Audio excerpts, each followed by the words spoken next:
Welcome to episode 95 from the Shed End. Theo, how are you doing? Not bad, not bad. I think we just said that a bank holiday weekend is needed. 3 days to kind of recover from the shocking results that we've had in Manchester over the last 7 days or so. But yeah, really looking forward to this season wrapping up on Sunday and enjoying 3 days after a busy work week as well. But yeah, not bad. Thanks. How are you doing? Yeah, I'm the same. I'm the same. Yeah, as strange as it sounds, I can't wait for Sunday, which normally it's because we're in the Premier League race or we're looking to get top four, or we've got something, or we've got the FA Cup final to look forward to. But I think this has been one of the most exhausting seasons as a Chelsea fan that I can remember for many, many years. This surpasses the Conte season. Um, this is really down there with bottom of the barrel stuff. So yeah, looking forward to the end of the season. Obviously, there's a lot of games to cover, um, and try and keep an eye on with relegation battles and all the rest of it across the footballing world. But apart from that, I'm good. Hay fever's kicked in again. So you've seen it was you last week. It's me again this week. Really bad today, like to the point where I want to scratch my eyeballs out. But um, before we get into today's episode, please subscribe to the channel, the YouTube channel. Please go and hit the notification bell on Spotify or Apple Podcasts, and also hit the link in the description as well. That will take you to all our social accounts anyway, and also our previous episodes. So make sure you do all of that before you stop watching or stop listening to this episode. But let's get straight into it because, as you can see, title is The Madness in Manchester. 2 games in Manchester, 1 goal, um, which we'll talk about in a bit. But I want to talk about the United game, the City game. Sorry, first. Last weekend, a game that obviously meant nothing to Manchester City. They obviously won the league before they played us, and we obviously knew that we weren't going to be impacting their hopes of. I mean, we did obviously have to give them a guard of honor. But talk to me about the City game, because going into it, we kind of realised and knew that we weren't going to get much out of it. But what was your thoughts on the game, on the lineup, on the performance? I thought it was one of the most boring games of football I've watched in my life, if I'm honest. It had that. We said last week that we almost need to embed these three final games in the City, the United, and the Newcastle one, almost part of our pre-season to get these players, hitting the ground running in time for August. But I didn't expect them to kind of play like it was some kind of testimonial game at the Etihad. It felt like there was no kind of fight or desire from either side. City were obviously very content just playing their football, knowing that they were going to lift the Premier League trophy at full time. And Chelsea, it felt like they were just kind of in there to make sure that it wasn't going to be an embarrassing result for us. But we lost the game on what was very thin margins. I felt a poor Wesley Fofana pass, which was intercepted, and then that led to the Julian Alvarez goal. That being said, I thought we had a couple chances. We did have a couple chances. Gallagher hitting the post.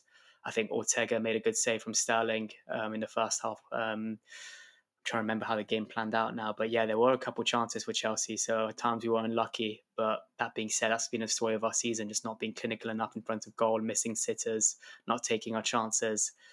So yeah, very frustrating Sunday afternoon at the Etihad. It would have been good to get a result, because not only have we not beaten City since the Champions League final, but we haven't scored a single goal against City since the Champions League final, which was now May 2021, exactly almost 2 years ago to the day, on the 29th of May. So it's been embarrassing, kind of our performances against City this season. 4 games against them.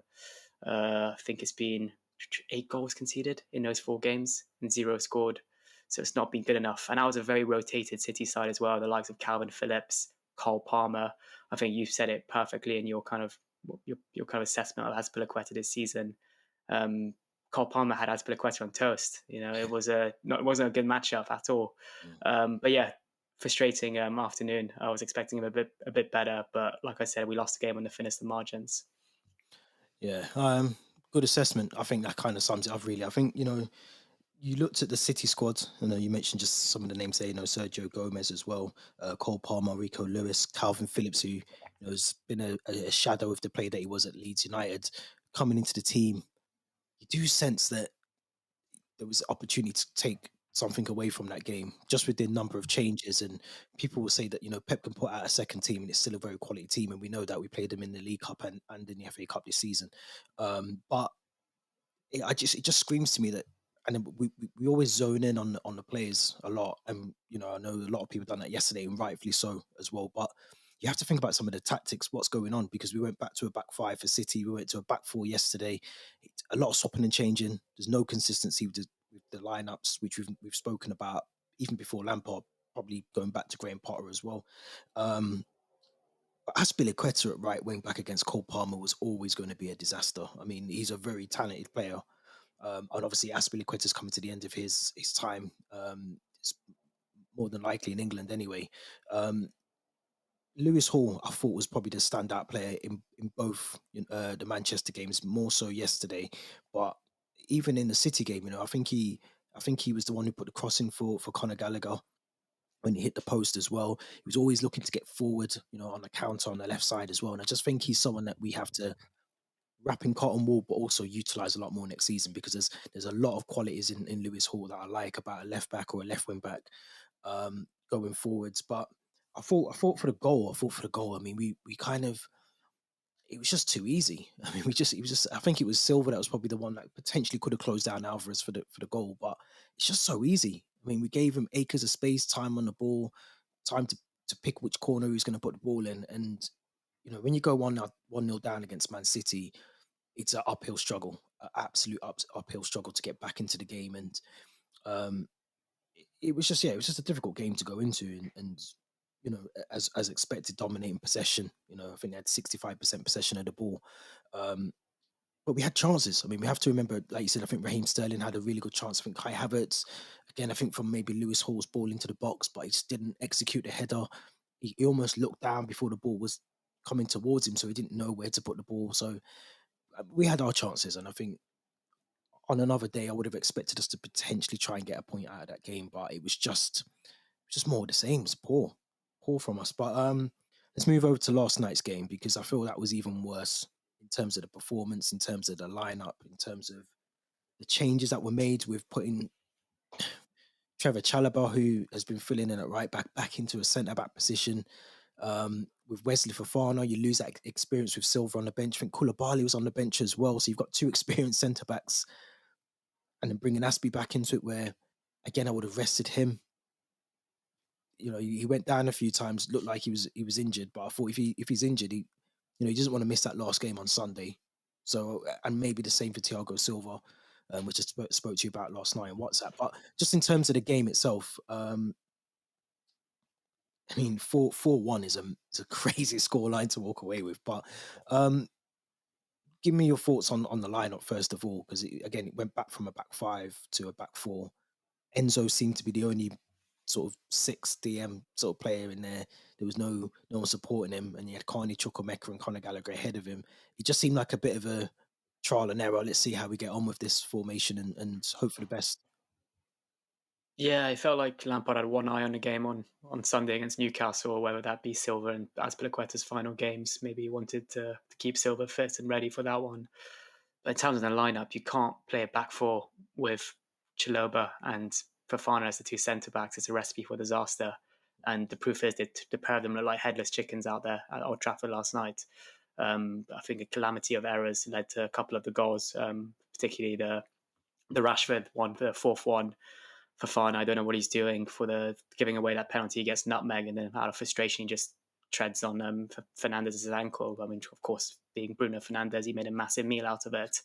But yeah, it was a very frustrating night. It could have easily been a lot more for Manchester United. A couple big blocks from Azpilicueta and some decent saves from Kepa. I know we criticised Azpilicueta potentially and how he was on toast against Carl Palmer, but he actually did a decent job last night. I felt, given the kind of role he was given at right back, he did all right. He tracked back a fair amount, and he looked completely out of breath, but he did what he had to do. Um, Again, though, I'd like to highlight Lewis Hall. Fantastic.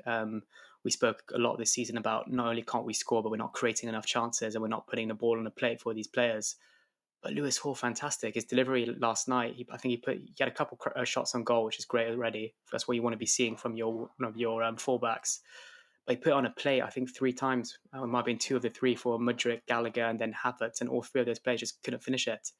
So yeah, he was great. And a couple of rival fans, whether that be from Liverpool or Arsenal, messaged me last night being like, "Who's this young left back? He's fantastic." So rival fans are starting now to appreciate him and notice how good he is. And we just left. I feel like we're massive mugs for spending 62 million on a left back when we've got this academy graduate who's good enough to be in the first team and play good enough to start games, if not play cover for Ben Chilwell. So, but yeah, frustrating night. Trying to think about positives. Positives, maybe Lewis Hall. I thought Enzo was fantastic as well. One player that seems like he's got that fight and desire. You think back of those United games back in 2008, 2009, when there was Giggs, Lampard, Rooney, that kind of fierce rivalry, and there'd be those kind of heated arguments and exchanges. And that's what you want to see at times. And Enzo got into, I think it was Fred or Fernandez's face after the penalty.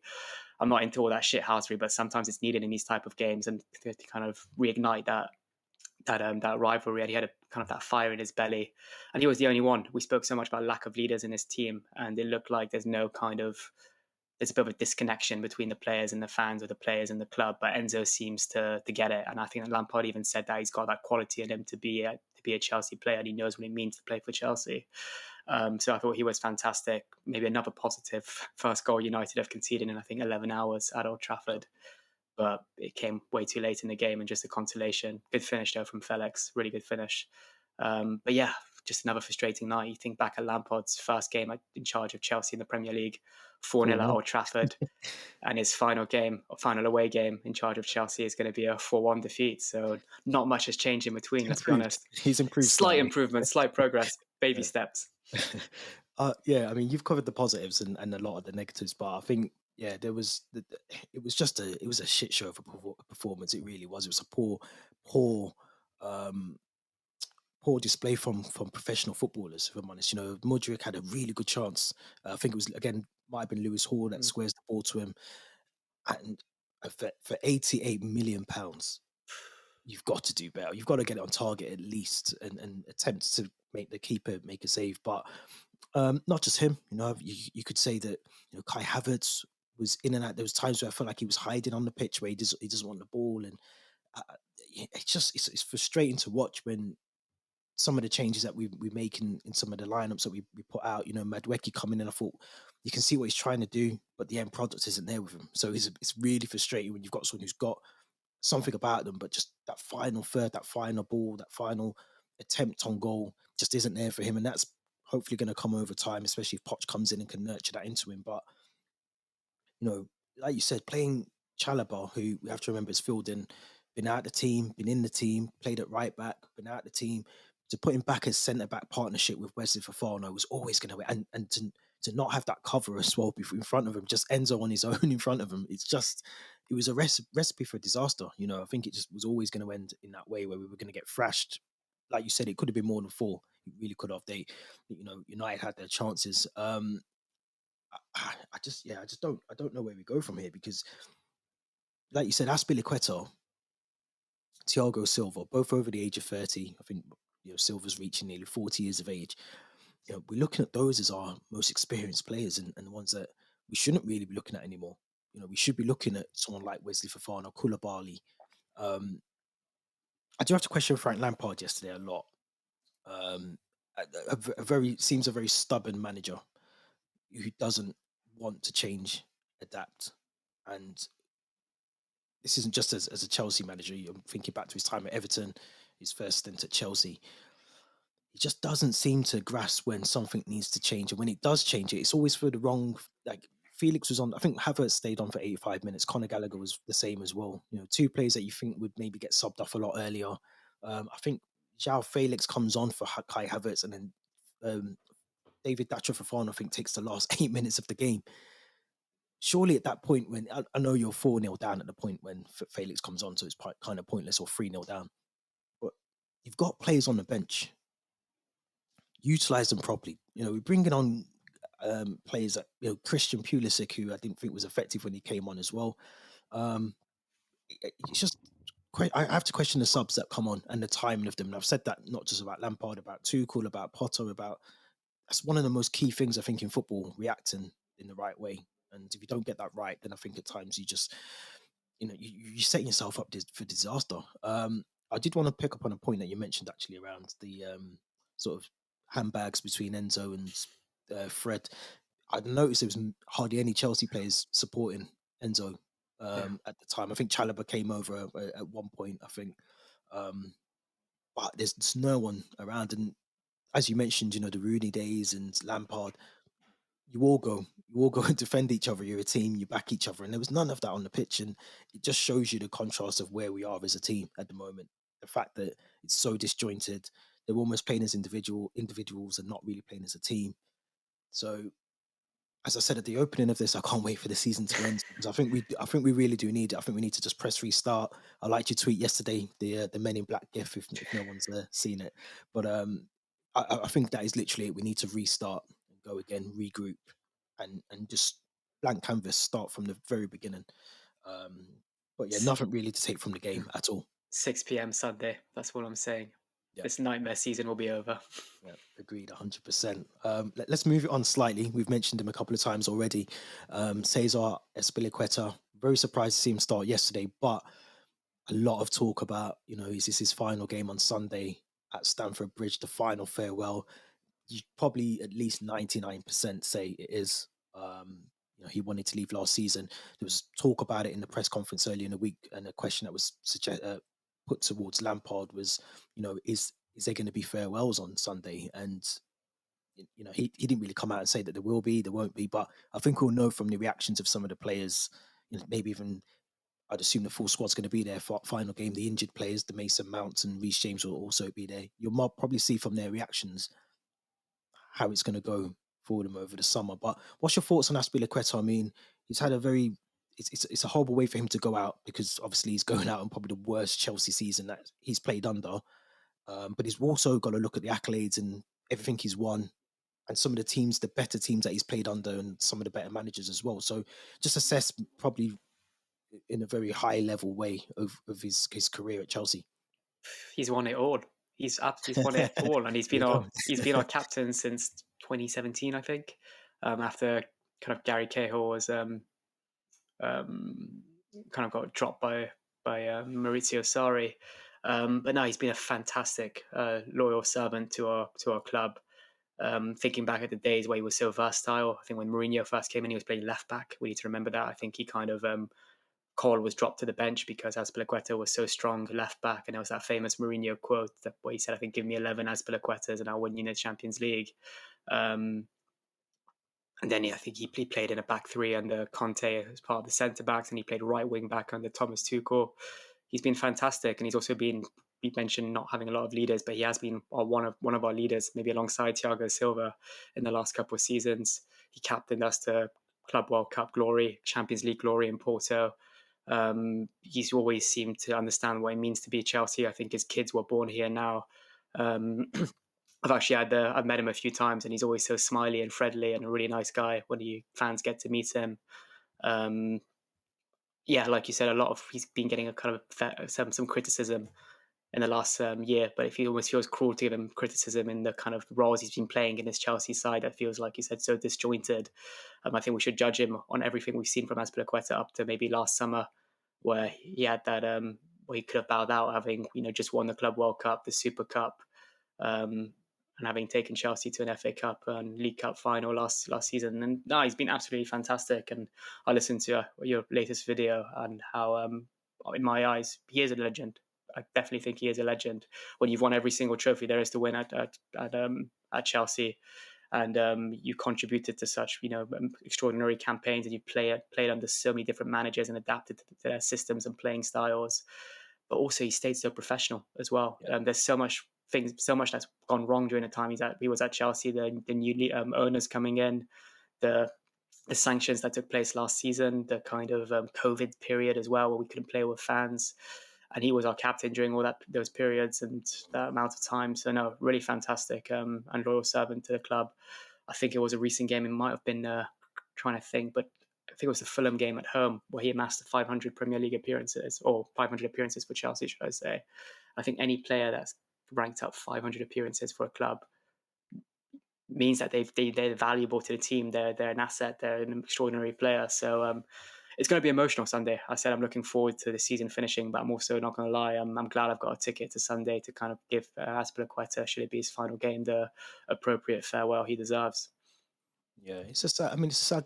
It's going to be a sad day. I think someone who's almost ingrained into the club and part of a lot of the history at the club as well in terms of trophies and memorable performances. But yeah, I mean, it's the right thing to do. And I wouldn't want to see him go out almost as a Branislav Ivanovic did, and um, we forget how really good of a player Ivanovic was for us as well. And I want Aspilicueta to go out with that same level of respect that I think he deserves from all Chelsea fans, or footballing fans across the world.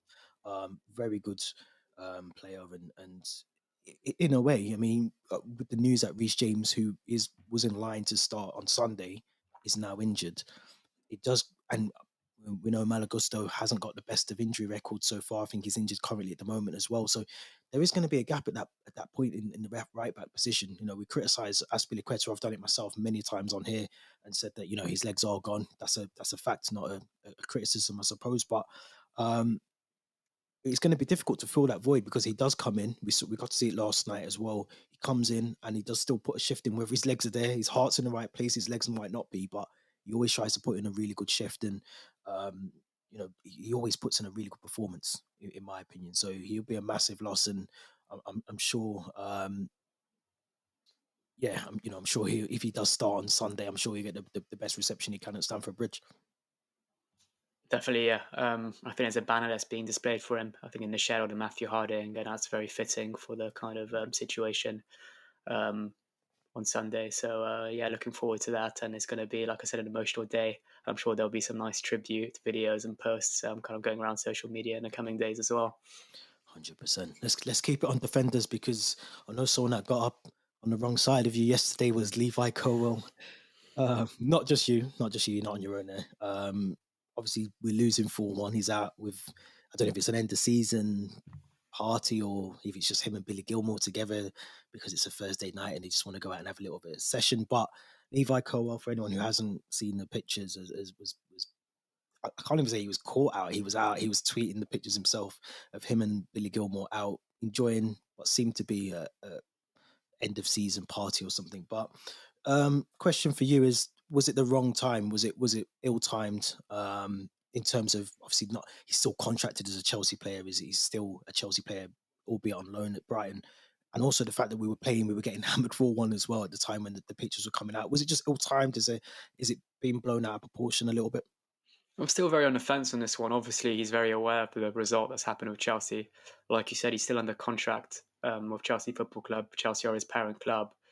And the fact he posted it with Billy Gilmore, who's an ex-Chelsea player and probably didn't get the game time and recognition he deserved whilst at Chelsea Football Club, almost feels a bit like it was a middle finger to Chelsea, in my opinion. And you could see there were a couple of drinks in the background, so they clearly had a few drinks. Maybe they didn't really think about what they were posting, and they were responding to a user who asked him, "How's your evening going?" And he just put "brilliant" with a couple of exclamation marks and a picture of him and Billy Gilmore together with big smiles on their faces.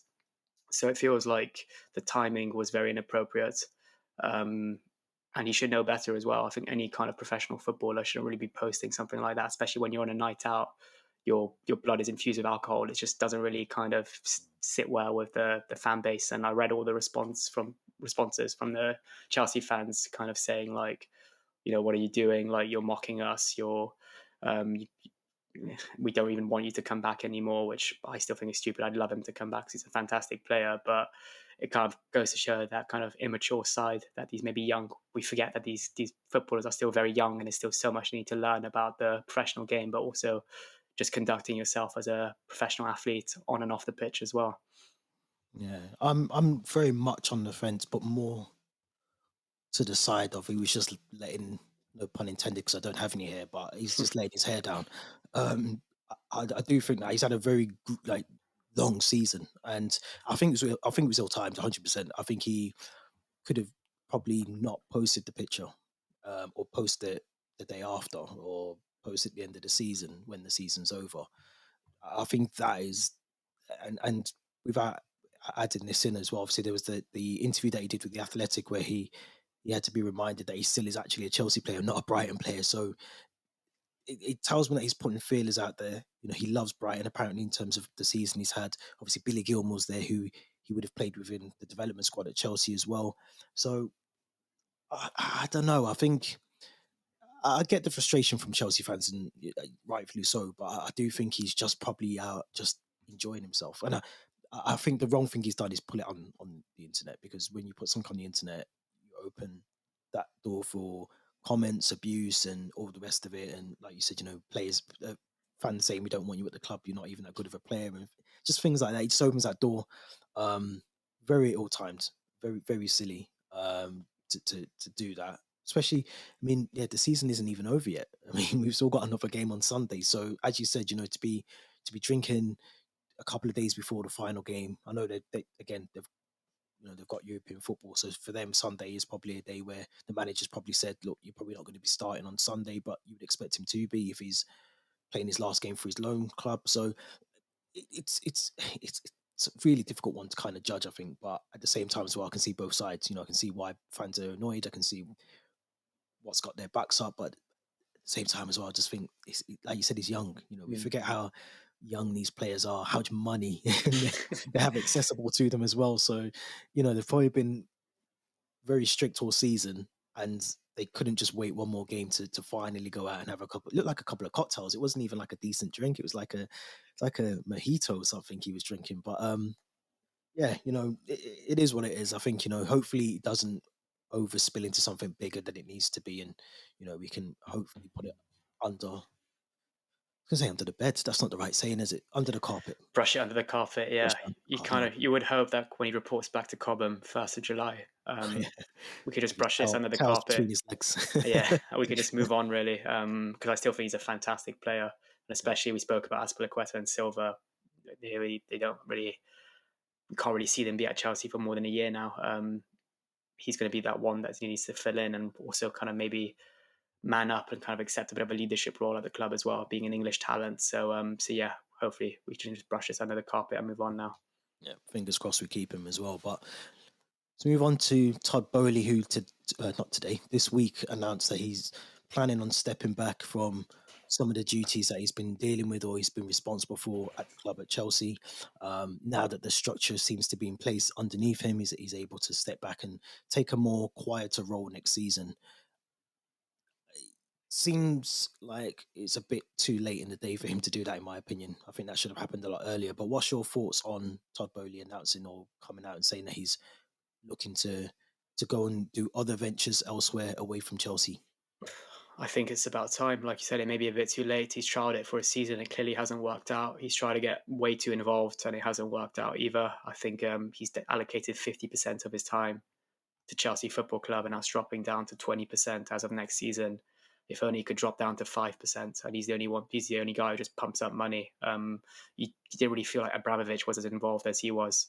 Um, but yeah, I think the less of Boehly we see around Cobham, Stamford Bridge next season, maybe the better. You'd hope. There's always kind of stories about him storming into the dressing rooms at halftime, Cobham being very involved alongside the manager during training sessions, and it just feels like maybe it's a bit of added pressure to the players, the manager. I know that I've heard from different sources that he was making slightly more inexperienced and young players feel a bit out of place and intimidated at times with these kind of big ranting sessions. So yeah, if you can focus on some other ventures and leave more time to what I'm going to say are the professionals, the people that actually know how football works, then that would be ideal for next season, and we may see even a bit of a difference on our performances on the pitch as well. Yeah, I think that's a very good point. I think I read something very similar, or maybe the same article about some of the players not feeling comfortable during training sessions because, you've got Todd Bowley stood right on the touch lines, watching you, which again, he's well within his rights to do. But I think you've got coaches there to do that. You've got analysts there to do that. You've got the manager there to do that. So I think there's a lot of people there already doing the job that Todd Bowley didn't necessarily need to be doing. Again, coming into the dressing room and addressing the players at halftime, like, it's not going to help morale. It's not going to help the team going forward. And I would assume very, very much so that Graham Potter. I'm getting all my names muddled up today. Maurizio Potter. I'm sure Maurizio Pochettino is probably one of those managers that would not want Todd Boehly coming into the dressing room, disrupting things in training sessions. I was speaking to a director from another football club recently, and he said very much the same. He said, I couldn't believe when I read and I heard that, Todd Boehly is going into the dressing room. And this is in the football league. He's a director in the football league. And he was saying that I can't believe that's even happening. So for it to not be happening down that level, I'm so surprised it's happening at the top level. You've got more resources, you've got money to bring people in to do that for you. It just didn't. Maybe that's why Graham Potter didn't have the best times at Chelsea, because, And he didn't. yeah, it's definitely why Thomas Tuchel, I think, fell out with him. Oh, yeah, yeah. And I think it was the West Ham game where Boehly came in at half time with his kind of kids or cousins and all this, wanting them to meet the players. Was that with Mudryk? I think it was. Did he not take Mudryk in as well at one He point might before have he done that started? as well, but I think back in the Tuchel days, there was a game he brought like his little nephew into the dressing room to meet the players at half time, and Tuchel, I don't know if he politely, but told him to leave. I don't think it's It politely. don't think, yeah, it was definitely not polite. Yeah. And I think a week later, Thomas Tuchel was gone. So yeah, I think Boehly clearly maybe now he's realizing that he can't be involved at this level anymore. And I'm currently watching Ted Lasso, and it just feels a very Ted Lasso type of thing to do, having that kind of American culture of just waltzing around the training ground or the dressing rooms whenever you want, going in and out of team meetings, kind of making these type of comments or whatever. And that's not what Premier League football is about at all. So yeah, he needs to definitely take that step back, and if you can drop it down from 20% to 5%, that would be even better. 2.5%, please, and 2.5. we're all happy. But I think it's a valuable point to be made. I think Pochettino coming in hopefully will address some of those as well. He's obviously got his own coaching staff that he wants to bring in, his own backroom staff, and I think he's going to be a lot more. He'll have a lot more resistance for things like that happening at the club whilst he's there. So I don't see that happening when Pochettino's in charge, if he's in charge.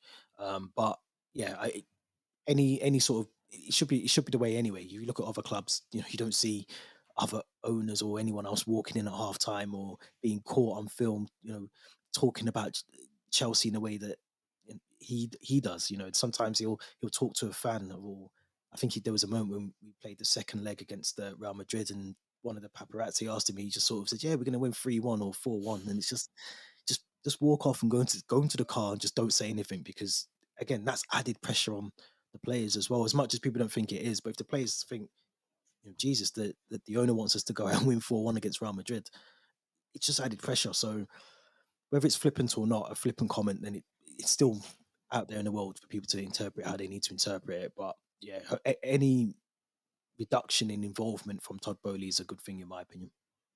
Definitely, yeah. We have to remember Abramovich. I don't think he ever did a single interview during his time Exactly, the as owner silent of Chelsea partner. Football Club. And there's been more than a few since Todd Bowley's taken charge, even on these American talk shows or kind of these panel shows. Yeah, It just feels like he's and willing to special shout games as way well. too much, or yeah. So definitely 2.5% this time next year would be ideal. Yeah, I think the only time Roman Abramovich ever really addressed anything was when Frank Lampard was sacked. I think that was the only sort of open letter that I think Yeah, he did. I don't think he ever did anything before that I can remember. I think it was when Lampard got sacked there was the that first young time. Chelsea fan, I think, who was quite ill, and I think John Terry took him around the mega store, let him buy whatever he wants. He was invited to a Chelsea game, and it was quite funny because at full time, the fan saw Abramovich and said, "Can I ask you a question?" And Abramovich looked a bit shocked, and he agreed to it. And I think he asked him kind of best memory of being owner of Chelsea Football Club.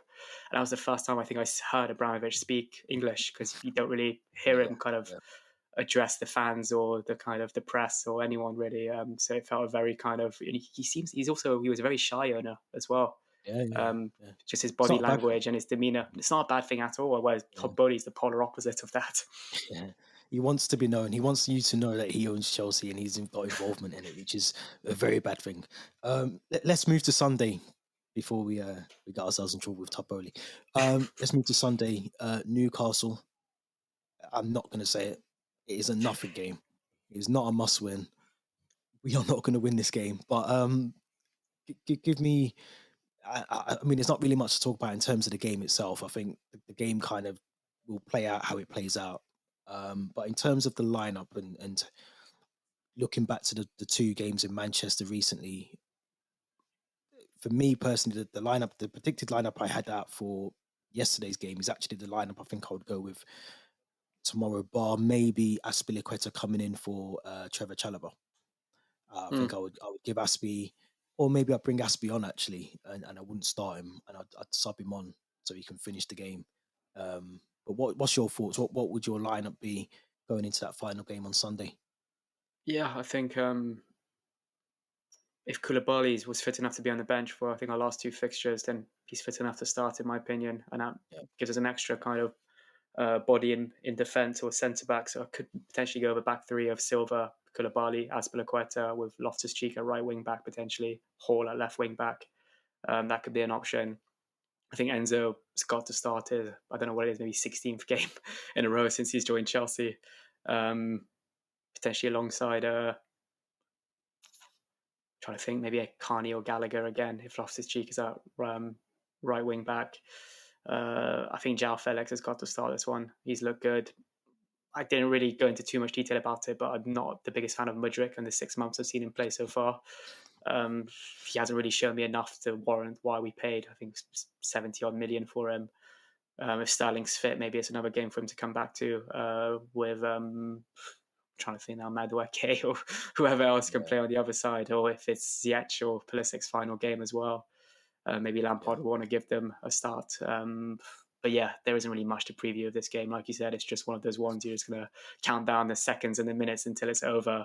So we can put this season behind us. But definitely an opportunity to keep giving Lewis Hall some minutes and those couple of players we mentioned that could potentially be on their way out in the summer as well. yeah. I just completely forgot about Sterling with the hamstring injury. So yeah, I think I'd bring in Jao Felix for Sterling. I keep Medweki. I'd start with David Datcher for far up Mm. front.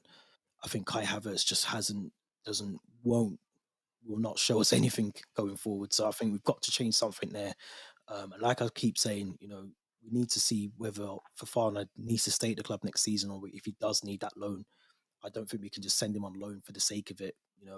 Amanda Bro is going to take a long time to get back to the level that we need him to, even during preseason. Obviously, Aubameyang is leaving, so and if we don't bring in another striker, which is an option, um, we need to have someone who we feel comfortable with playing down the middle. So I think Fafana, when he comes on, he's give us a spark of something. So I'd start with him. I agree with you about Enzo. Unfortunately, we'll have to start another game. He's the only reliable person we've got in midfield.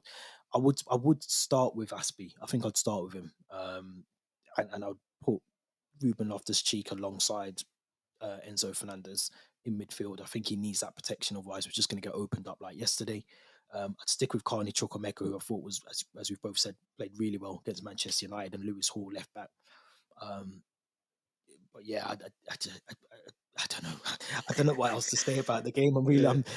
It's not many times I don't know what to say about football, but this is one of them where I just don't know what to expect from it. If we win, what does it mean? It's a result for Lampard, I suppose, and a nice way to sign out the season. But um, yeah, maybe throw some of the youth on. Alfred Gilchrist, who I think was on the bench yesterday. Maybe bring him on, give him an option, give him some time.